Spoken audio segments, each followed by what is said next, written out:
Merci, merci. Bon matin tout le monde. Ça va bien? C'est une bénédiction que je n'avais pas enseignée la semaine passée. Je suis revenu de voyage, puis quelques jours après, j'ai eu toute une grippe. Bon retour, bon retour. Mais il y en a qui ont prié pour moi, puis je peux vous dire que je n'invoque pas la clause grippe d'homme en passant. Mais j'ai été malade dans ma vie, mais je ne me souviens pas avoir été aussi malade que ça. Mais peu importe, il y a des gens qui ont prié pour moi, puis la restauration est venue très, très rapidement. Je vois vraiment la main du Seigneur à travers tout ça, et je suis vraiment content. Donc, comme qui a été dit ce matin, on continue notre série principale qui est « Le roi et son royaume », l'étude de l'Évangile de Matthieu.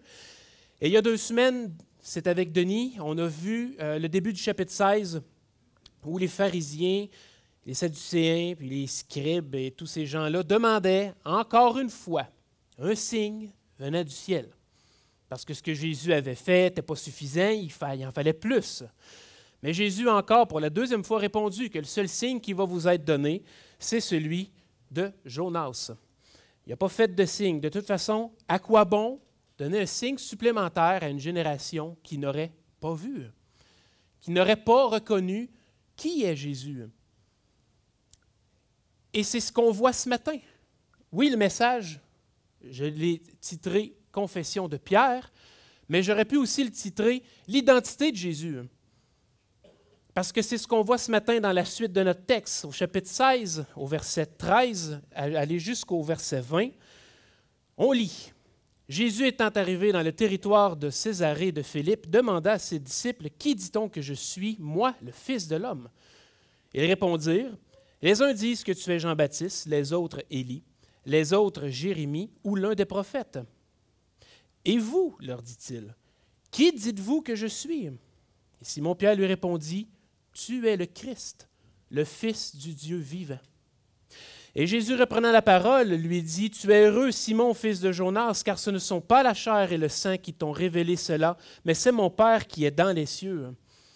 Et moi, je te dis que tu es Pierre, et que sur cette pierre, je bâtirai mon Église, et que les portes du séjour des morts ne prévaudront point contre elle. Je te donnerai les clés du royaume des cieux. Ce que tu lieras sur la terre sera lié dans les cieux, et ce que tu délieras sur la terre sera délié dans les cieux. » Alors il recommanda aux disciples de ne dire à personne qu'il était le Christ. Jésus et ses disciples sont maintenant dans une retraite. C'est la 4e retraite et c'est la dernière. La retraite, comme les 3 précédentes, sert à passer du temps, évidemment, pour être tranquille, pour prier et pour instruire aussi les disciples, avoir des conversations plus personnelles qui n'est pas devant la foule. Il se retrouve donc dans le territoire dirigé par Hérode Philippe, dans une ville au pied du mont Hermon, au nord de la Galilée. Et c'est à ce moment, dans ce lieu, que le ministère d'enseignement de Jésus pour les disciples marque son apogée, son point culminant. Depuis les premiers moments en compagnie de Jésus, les disciples ont appris à discerner peu à peu la véritable identité de Jésus. Et après les événements qu'on voit ce matin dans notre texte, Jésus va commencer sa marche vers la croix.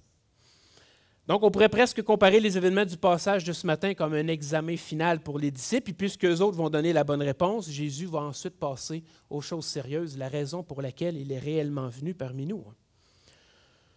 Donc, comme je l'ai dit, on est dans le territoire de Césarée, on est dans le territoire à Césarée de Philippe, et Jésus interroge les disciples et il leur demande « Qui dit-on que je suis, moi, le Fils de l'homme? » C'est une question que je trouve quand même intéressante, mais en fait, c'est le lieu dans lequel la question allait poser. C'est un lieu aussi intéressant.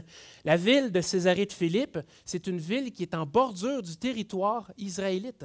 Et c'est là où est-ce que les Juifs côtoient les peuples païens qui sont dans les alentours. Puis dans cette ville, on adore un dieu païen. On adore Pan. Je ne sais pas si on prononce Pan, mais ça s'écrit P-A-N. On adore Pan, le soi-disant dieu universel. Et il est très à la mode à ce moment-ci de l'histoire. Donc c'est dans ce territoire où on adore, dans cette ville, dans ce territoire où on adore le Dieu universel, que Jésus demande à ses disciples, « Qui dit-on que je suis? » Donc ils répondirent, les uns disent que tu es Jean-Baptiste, les autres Élie, les autres Jérémie ou l'un des prophètes. C'est quand même une réponse complète. On voit que le peuple ne prenait pas Jésus pour un charpentier ou pour quelqu'un de tout à fait normal. On voit que les citoyens le reconnaissent comme étant un représentant venu de Dieu. Il y a au moins cette chose-là qu'on peut reconnaître à travers les réponses. Et le peuple identifie Jésus selon 3 grandes figures de l'Ancien Testament. Toutes les opinions sont complémentaires et puis ça démontre que Jésus était quand même populaire. Les gens avaient une opinion sur lui. Mais vous savez, malgré le fait que Jean-Baptiste y est mort puis il n'a pas vécu longtemps, le message qu'il proclamait a quand même troublé les gens. Pourquoi associer Jean à Jésus? Probablement pour la similarité de leur message. Jean proclamait l'arrivée du royaume des cieux. « Repentez-vous, car le royaume des cieux est proche », qu'on a lu dans Matthieu 3. Et Jésus proclame aussi l'arrivée prochaine du royaume des cieux. Mais pour ceux qui n'avaient pas vu Jean, mais qui avaient entendu parler de son message et de sa mort, il est normal que certains, qui soient confus, pensent que Jésus, puisqu'il a le même discours, est Jean ressuscité des morts. Vous savez, le peuple se souvient aussi de la peur et du respect qu'Hérode avait envers Jean. Et de leur impression qu'ils ont lorsqu'ils voient Jésus. Ils dégagent ce même genre de respect-là qu'on doit avoir. Ils parlent avec autorité. Jean avait aussi de l'humilité. Il parlait fort, c'est vrai, mais il disait bien à qui voulait l'entendre que ce n'était pas lui le Messie. En fait, quand il n'était même pas digne de délier ses chaussures. Jean était toujours très clair là-dessus. Mais Jésus, lui, c'est l'humilité même. Il est humble, il annonce le royaume des cieux, et plusieurs pensaient que Jésus était Jean ressuscité. Jean, c'est quand même le héros d'un nouvel ère, c'est la voix dans le désert. Dans les autres réponses qui ont été fournies, ils disent « Les autres pensent que tu es Élie ». Élie, lui, représente le précurseur messianique de l'Ancien Testament. De toute évidence, c'est certain qu'il y en a qui n'avaient pas fait le lien entre Élie et Jean-Baptiste. Bon, Jean-Baptiste, ce n'était pas Élie. Ça, il était clair aussi là-dessus, mais c'est un type d'Élie. C'est avec puissance qu'il faisait des miracles, que Dieu faisait des miracles à travers Élie. Et Élie avait cette hardiesse à proclamer le châtiment de Dieu devant les rois. Jésus, lui, n'avait aucun problème à instruire les pharisiens, les sadduciens, les scribes. Puis là, je suis gentil que mon mot « instruire », si c'est pour prendre bien raide, hein? Il n'était pas gêné de le faire. On parlait de sa parole, on parlait de lui, on parlait de... Tu sais, il se défendait. Puis Jésus a aussi accompli beaucoup de miracles. Il a guéri des malades, des handicapés. Il a ressuscité des morts. Il a marché sur les eaux. Il a contrôlé les éléments. Il a chassé des démons. Il a même nourri une foule entière avec presque rien. Donc la ressemblance entre Élie est comprenable. Entre Jésus et Élie, c'est comprenable. Élie, c'est le prophète de puissance et de miracles. Dans les autres réponses que les disciples ont données, les autres disent que tu es Jérémie ou l'un des prophètes. Vous savez, les opinions divergent énormément, puis personne n'est sûr de l'identité de Jésus. Il y avait la puissance d'Élie, il y avait l'humilité de Jean, mais c'était aussi un homme qui était habitué à la souffrance, comme Jérémie. Roland Kenneth Harrison a dit dans un de ses commentaires, « Il est peu surprenant que certains aient confondu l'homme de douleur avec le prophète au cœur brisé, car Jérémie et le Christ ont tous deux pleuré sur leurs contemporains. » Les deux ont pleuré sur l'aveuglement et l'endurcissement d'Israël. Les deux ont porté le fardeau que Dieu leur a confié, celui d'un peuple rebelle, couvert de la crasse du péché. La différence est dans le fait que Christ, lui, est mort pour expier les péchés de tout homme. Jérémie a aussi proclamé le jugement de Dieu et l'appel à la repentance. Il était aussi ouvertement rejeté par les dirigeants de son époque, de la nation. Jérémie, c'est un homme sensible et réservé. C'est le prophète des Lamentations. Et comme que j'écrivais ces lignes, je suis dans le livre de Jérémie. C'est pesant. C'est pas évident. Mais ça, je vous reviendrai là-dessus durant le temps du repas du Seigneur. Donc, aucune mention de ces prophètes ne peut répondre à la question unique que Jésus pose et de sa présence parmi nous. Tous les liens avec les prophètes sont inadéquats pour décrire Christ. Et dans la question que Jésus demande, remarquez qu'il donne aussi une piste de réponse. Moi, le Fils de l'homme. Le prophète Ézéchiel a plus qu'utilisé l'appellation, le terme plutôt « Fils de l'homme » pour se désigner lui-même.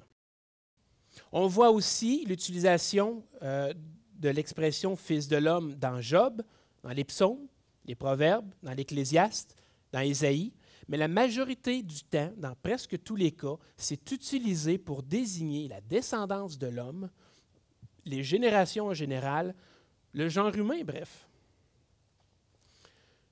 Et dans le Nouveau Testament, à 2 exceptions près, l'expression est utilisée seulement par Jésus. Et lorsque Jésus s'identifie comme le Fils de l'homme, il se désigne plutôt selon ce que le prophète Daniel a dit. Au chapitre 7, verset 13, « Je regardais pendant mes visions nocturnes, et voici, sur les nuées des cieux, arriva quelqu'un de semblable à un Fils de l'homme. Il s'avança vers l'Ancien des jours, et on le fit approcher de lui. » C'est cette désignation-là que Jésus donne lorsqu'il s'appelle lui-même, il s'identifie comme étant le Fils de l'homme, celui qui doit venir. Il se désigne comme celui qui va s'avancer vers l'Ancien des jours, c'est-à-dire Dieu le Père, et recevoir la domination, la gloire et le règne.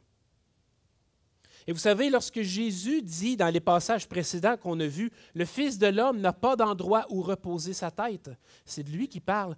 Il parle aussi de lui quand il dit « Afin que vous sachiez que le Fils de l'homme a sur la terre le pouvoir de pardonner les péchés. » Ou encore, « Car le Fils de l'homme est maître du sabbat. » Celui qui sème la bonne semence, c'est le Fils de l'homme. Et le Fils de l'homme enverra ses anges qui arracheront de son royaume tous les scandales et ceux qui commettent l'iniquité. Il y a encore d'autres fois où Jésus utilise l'expression, mais vu qu'on n'est pas rendu dans le futur de l'étude, j'ai arrêté au chapitre 13. Jésus parle de lui selon la vision de Daniel. Il est cet être merveilleux. Il est né d'une femme. Il est donc Fils de l'homme, mais il n'y a rien d'un simple homme. Il n'est que semblable à un fils de l'homme parce qu'il est Dieu en homme. Et c'est ce qu'on doit comprendre de la vision de Daniel. Daniel, il voit cet être, et puis il sait très bien que ce n'est pas un simple homme. Il sait très bien que ce n'est pas un simple homme, mais qu'il a l'apparence d'un homme. Il voit dans sa vision cet être puissant, merveilleux, suprême, qui va recevoir tout. Mais il a l'apparence d'un homme. Mais il sait que ce n'est pas un homme. Vous comprenez ce que je veux dire? Vous me suivez? Oui? OK, d'accord. Donc Jésus a interrogé ses disciples sur comment la foule le perçoit. Mais il pousse la question un peu plus loin. Il veut savoir qu'est-ce que vous autres, vous pensez de moi? Il demande ensuite aux disciples, il leur dit, « Et vous, leur dit-il, qui dites-vous que je suis? » Et Simon-Pierre répondit, « Tu es le Christ, le Fils du Dieu vivant. » Tu es le Christ. Mais quelle déclaration!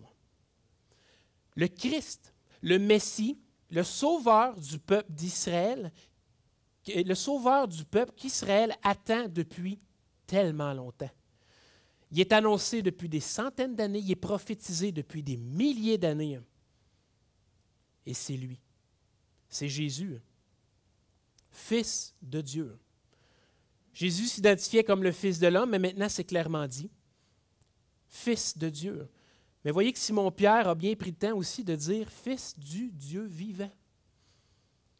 Pas un Dieu nébuleux, pas une idole sans vie, pas un Dieu qui ne parle pas, qui ne répond pas, ou qui ne fait jamais rien, mais le Dieu vivant. Il est vivant. Amen? Adama commence à avoir des habitudes sur moi. Donc, c'est Simon-Pierre qui s'exprime au nom de tous. Il est la voix, évidemment, des 12, mais aussi de tous ceux qui sont en la présence. On s'entend qu'il y avait d'autres gens aussi qui suivaient. Ce n'était pas spécifiquement juste et uniquement les 12. Et remarquez ici que l'affirmation de son identité, elle est ferme et indisputable. Personne ne s'oppose à ce que Simon-Pierre vient de dire. Il a parlé pour tout le monde et tout le monde endosse sa réponse. Un autre point intéressant à voir ici, c'est le moment dans lequel la déclaration elle est faite. C'est important à prendre en compte. Jésus ne vient pas de performer un miracle à s'en décrocher la mâchoire, là. Il ne vient pas de marcher ses eaux, il ne vient pas de ressusciter quelqu'un, il ne vient pas de changer l'eau en vin.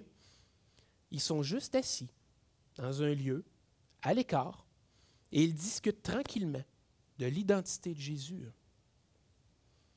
Ils ne sont pas dans un moment d'extase ou d'euphorie. La réponse de Pierre, elle est pesée, elle est calculée, elle est réfléchie.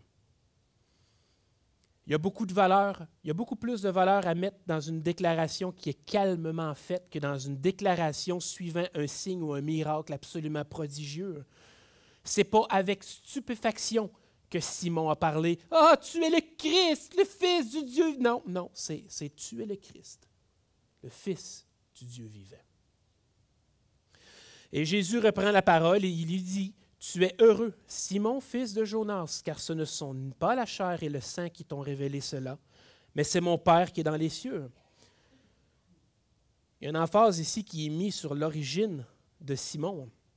C'est-à-dire que Jésus prend le temps de mentionner Simon, fils de Jonas.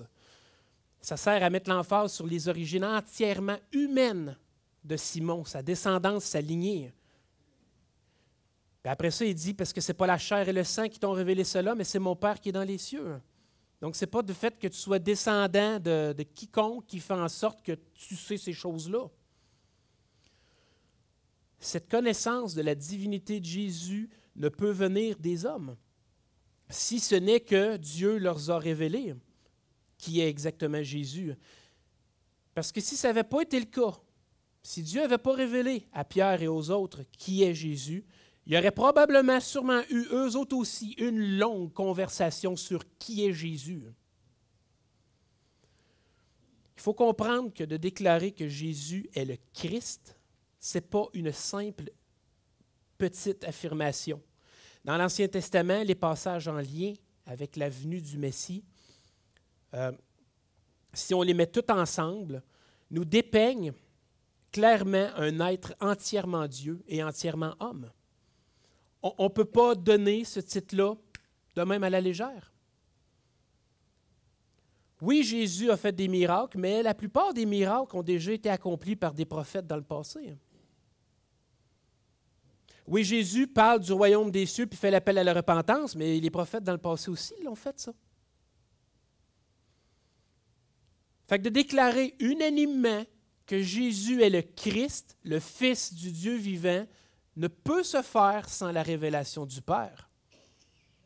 Ce n'est pas possible à ce moment-là de reconnaître Jésus comme le Christ parce qu'il n'a pas encore accompli son œuvre salvatrice. Il est présent parmi les disciples et le peuple, il a accompli des miracles messianiques, c'est vrai, il a annoncé l'arrivée du royaume des cieux, mais il n'y a rien accompli qui, sans la révélation du Père, permet de déclarer unanimement qu'il est le Christ. Jésus n'a pas partagé son identité réelle en aucune occasion avant ce moment-ci. La réponse de Simon, c'est la réponse d'un homme de foi, un homme en qui la foi s'exprime. Et Jésus continue en parlant à Simon et lui dit, « Et moi je te dis que tu es Pierre, et que sur cette pierre je bâtirai mon Église, et que les portes du séjour des morts ne prévaudront point contre elle. »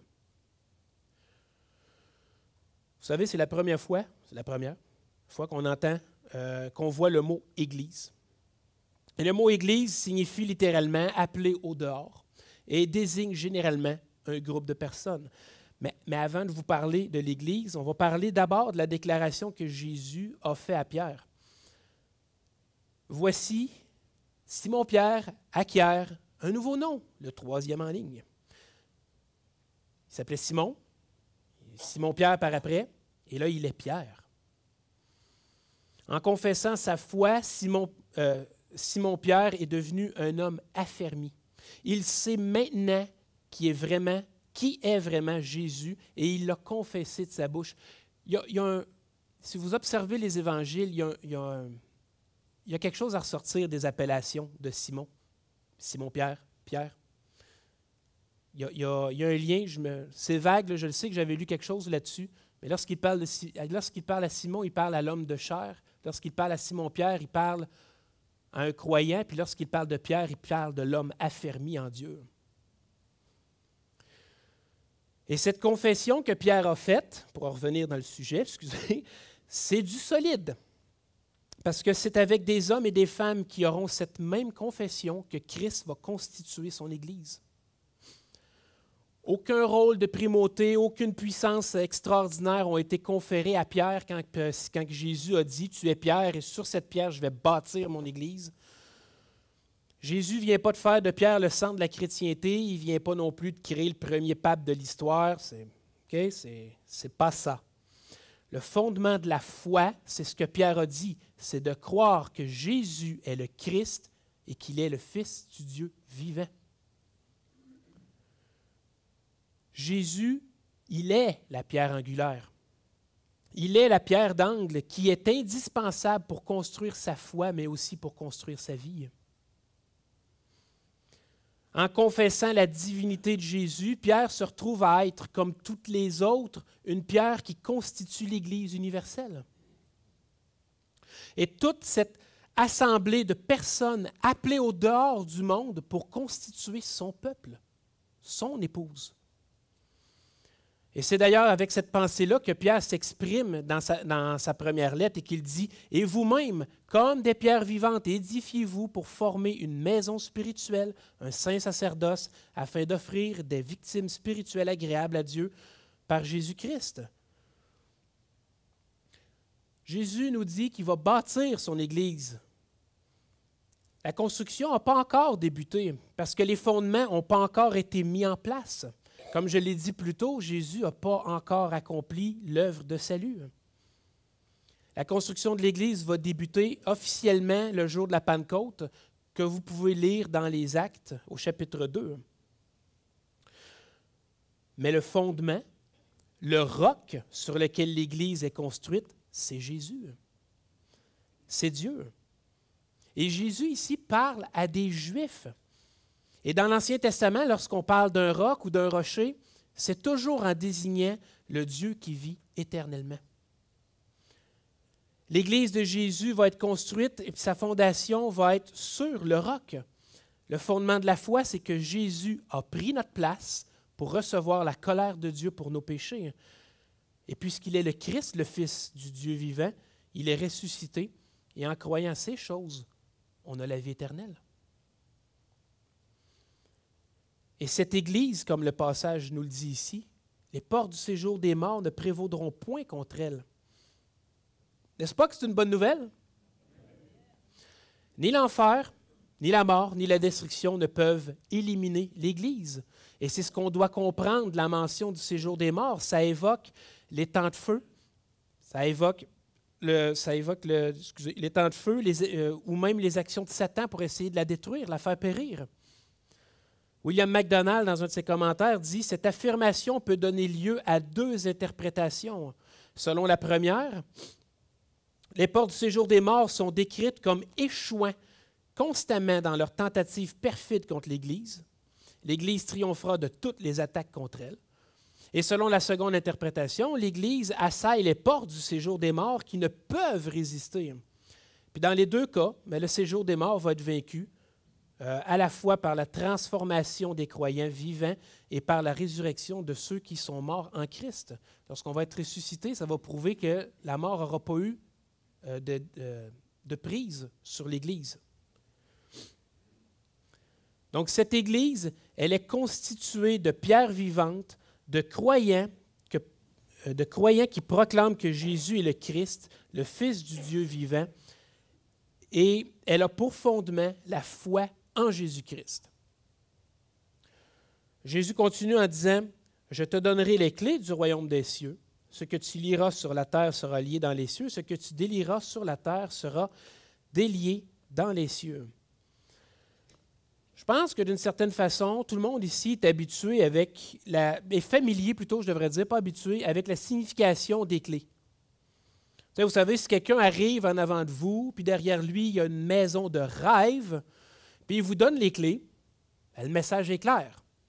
Et il ne veut pas que vous alliez vérifier s'il a fait le ménage. Il vous donne la maison. Les clés, ça nous donne l'accès. Mais non seulement l'accès, mais aussi le droit d'utiliser la porte d'entrée principale à notre guise. En désignant à Pierre qu'il donnera les clés du royaume des cieux, Jésus est en train de dire qu'il va donner le droit à Pierre et aux autres d'ouvrir le royaume. Mais qu'est-ce que ça veut dire réellement? J'ai deux exemples à vous fournir. J'ai amputé les textes énormément, juste pour qu'on ait au moins une idée des événements qui se passent. Le premier événement qu'on va regarder, c'est dans Acte 2, justement, le jour de la Pentecôte. On lit au chapitre 2, le verset 14. Apparaît, merci. Alors Pierre, se présentant avec les 11, éleva la voix et leur parlant en ces termes. « Hommes juifs, et vous tous qui séjournez à Jérusalem, sachez ceci et prêtez l'oreille à mes paroles. » Ce qui précédait le verset 14, c'est que les disciples avaient reçu l'Esprit. Et là, ils s'en allaient en ville. Verset 36-38, on voit que j'ai coupé en masse. Là. Que toute la maison d'Israël sache donc avec certitude que Dieu a fait Seigneur et Christ ce Jésus que vous avez crucifié. Après avoir entendu ce discours, ils eurent le cœur vivement touché et ils dirent à Pierre et aux autres apôtres, « Hommes, frères, que ferons-nous? » Et Pierre leur dit, « Repentez-vous et que chacun de vous soit baptisé au nom de Jésus-Christ pour le pardon de vos péchés. » Verset 41, « Ceux qui acceptèrent sa parole furent baptisés, et en ce jour-là, le nombre des disciples s'augmenta d'environ 3000. » Et le deuxième exemple que je veux fournir à l'utilisation des clés du royaume, c'est cette occasion où Pierre est allé chez Corneille, le centenier. Encore là, j'ai amputé le texte énormément. Donc, on peut lire, préambule, Acte 10, versets 1 et 2. « Il y avait à Césarée un homme nommé Corneille, centenier de la cohorte dite italienne. Cet homme était pieux et craignait Dieu avec toute sa maison. Il faisait beaucoup de monde au peuple et priait Dieu continuellement. » Il envoie du monde pour aller chercher Pierre. Pierre descendit et dit aux hommes, là Pierre était sur le toit, il était enseigné par le Seigneur, et là il se fait appeler en bas. « Voici, je suis celui que vous cherchez. Quel est le motif qui vous amène? » Ils répondirent, « Corneille, centenier, homme juste et craignant Dieu, et de qui toute la nation juive rend un bon témoignage, a été divinement averti par un saint ange de te faire venir dans sa maison et d'entendre tes paroles. » Donc, verset 34-35, Pierre s'est rendu chez Corneille. Alors Pierre, ouvrant la bouche, dit, « En vérité, je reconnais que Dieu ne fait point de favoritisme. » Enseignement que Pierre venait juste de recevoir sur le toit de sa maison. « Mais qu'en toute nation, celui qui craint et qui pratique la justice lui est agréable. » Verset 42-44, « Et Jésus nous a ordonné de prêcher au peuple et d'attester que c'est lui qui a été établi par Dieu, juge des vivants et des morts. Tous les prophètes rendent de lui le témoignage et quiconque croit en lui reçoit par son nom le pardon des péchés. Et comme Pierre prononçait encore ces mots, le Saint-Esprit descendit sur eux, sur tous ceux qui écoutaient sa parole. » Vous voyez, dans les deux situations qu'on vient de voir, il y a deux points communs. Le premier, c'est que le salut par la foi en Jésus est proclamé. Et le deuxième, c'est que les gens qui croient et ont foi les gens croient et ont foi en ce qu'ils entendent. Et c'est ça, c'est ce que ça signifie, l'utilisation des clés du royaume. C'est-à-dire qu'on a le pouvoir de proclamer Jésus, le Christ ressuscité. Et que lorsqu'on le fait, on ouvre les portes des cieux à ceux à qui on l'annonce. Ils peuvent, s'ils le désirent, recevoir notre témoignage et croire en Jésus et ainsi entrer librement dans le royaume de Dieu. Jésus nous donne la capacité de donner accès au royaume à tous ceux à qui nous rendons témoignage de son œuvre sur la croix. Vous savez, vous avez tout un set de clés. Puis moi aussi, j'ai un set de clés. Puis Dieu veut nous voir arriver devant lui avec des clés usées par l'utilisation, pas avec un set de clés neufs. Vous pouvez les sortir de vos poches, les clés. Vous ne les perdrez pas, je vous le garantis. N'hésitez pas à vous en servir et à proclamer Christ. Et dans ce que Jésus disait à Pierre, il disait aussi que ce que tu lieras sur la terre sera lié dans les cieux, et ce que tu délieras sur la terre sera délié dans les cieux. Le concept de lier et de délier, ce n'est pas en lien avec le pardon des péchés. On n'est pas des décideurs de ça. Il y a juste Jésus et le Père qui ont ce pouvoir et ce droit. Mais si on lit le verset, ce que tu lieras, autrement dit, ce que tu vas interdire, sur la terre sera lié dans les cieux. Ce que tu délieras, autrement dit, ce que tu vas permettre, sur la terre sera délié dans les cieux. Jésus dit à Pierre, aux 12 et par extension à tous les autres croyants, qu'ils ont l'autorité de déclarer ce que Dieu juge bon, d'interdire ou de permettre sur la terre. Il faut faire bien attention. Là. Le passage, c'est plus en lien avec la discipline personnelle et la discipline d'Église. On va revoir ce passage-là probablement plus en profondeur quand on va être au chapitre 18, parce que Jésus répète mot pour mot ce verset-là. Mais pour aujourd'hui, je vous dirais que les chrétiens ont cette autorité parce qu'ils connaissent la vérité de la parole de Dieu qui fait autorité et par laquelle on doit juger de tout. D'ailleurs, je pense que c'est un peu ce que Paul écrivait à Timothée. Je lisais ça ce matin même. Toute écriture est inspirée de Dieu et utile pour enseigner, pour convaincre, pour corriger, pour instruire dans la justice, afin que l'homme de Dieu soit accompli et propre à toute bonne œuvre. On est appelé à juger des choses sur la terre, des choses, pas des gens, des choses. Vous savez, l'autorité de l'Église ne trouve pas sa source en elle-même. Pas plus que l'autorité des apôtres trouve sa source en eux-mêmes, même si leur fonction est très élevée. Les chrétiens peuvent déclarer avec autorité ce que Dieu juge acceptable ou non parce qu'ils ont sa parole pour en juger. Ce ne sont pas les chrétiens qui déterminent ce qui est bien ou mal, pardonnable ou impardonnable. En prenant la parole même de Dieu, ils reconnaissent et proclament plutôt ce que Dieu a déjà déterminé comme étant bien ou mal. Et Jésus termine, et on termine l'étude du passage de ce matin, avec la recommandation. Alors, il recommandait aux disciples de ne dire à personne qu'il était le Christ. Sur le coup, ça m'a... Moi, mais pourquoi? Si les disciples partent, puis ils vont dire à tout le monde, « Hey, c'est lui le Christ, c'est lui le Christ », ça, puis tirer des perles au pourceau, on se rappelle de l'expression, c'est la même affaire. Ils demandaient un signe qui ne les aurait pas plus convaincus qui était. Les gens attendent un roi sauveur. Ils attendent un libérateur du peuple d'Israël, un libérateur de l'oppression des Romains. Ils n'attendent pas ce sauveur qui vient pardonner les péchés. Personne n'aurait pu reconnaître Jésus, même si ça avait été dit par les autres, Puis dans tous les cas, de toute façon, ça leur aurait peut-être juste nui à la vraie raison de sa présence parmi nous, c'est-à-dire qu'il est venu pour s'offrir en sacrifice. Les disciples sont donc invités à garder l'information pour eux autres jusqu'à ce que tout soit accompli. Vous savez, d'habitude, on a l'habitude de terminer un enseignement par la prière, mais ce matin, je vais faire différent parce que pourquoi pas. Et puis, je préférais vous lire un passage ce matin pour terminer cet enseignement. Et pour ce, je ne l'ai pas mis sur le PowerPoint en passant, donc si vous avez votre Bible avec vous, je vous invite à tourner. On va lire Ésaïe 53. Je trouvais que c'était très d'adon comme passage ce matin, lorsqu'on parle de l'identité de Jésus. Qui a cru à ce qui nous était annoncé? Qui a reconnu le bras de l'Éternel?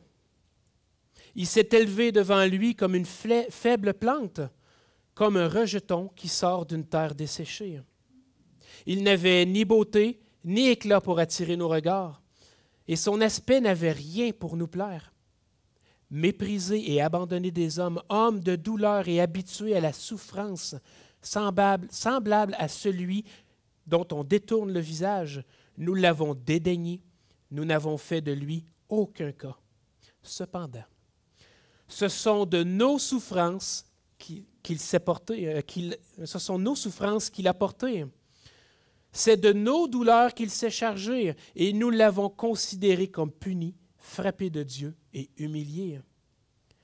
Mais il était blessé pour nos péchés, brisé pour nos iniquités. Le châtiment qui nous donne la paix est tombé sur lui. Et c'est par ses meurtrissures que nous sommes guéris. Nous étions tous errants comme des brebis. Chacun suivait sa propre voie, et l'Éternel a fait retomber sur lui l'iniquité de nous tous. Il a été maltraité et opprimé. Il n'a point ouvert la bouche, semblable à un agneau qu'on mène à la boucherie, à une brebis muette devant ceux qui l'attendent, et il n'a point ouvert la bouche. Il a été élevé par l'angoisse et le châtiment. Et parmi ceux de sa génération, qui a cru qu'il était retranché de la terre des vivants et frappé pour les péchés de mon peuple? On a mis son sépulcre parmi les méchants, son tombeau avec les riches, quoiqu'il n'ait point commis de violence et qu'il n'ait point eu de fraude dans sa bouche. Il a plu à l'Éternel de le briser par la souffrance, après avoir livré sa vie en sacrifice pour le péché. Il verra sa prospérité et prolongera, il verra une prospérité, et prolongera ses jours, et l'œuvre de l'Éternel prospérera entre ses mains. À cause du travail de son âme, il rassasiera ses regards. Par sa connaissance, mon serviteur juste justifiera beaucoup d'hommes, et il se chargera de leurs iniquités. C'est pourquoi je lui donnerai sa part avec les grands.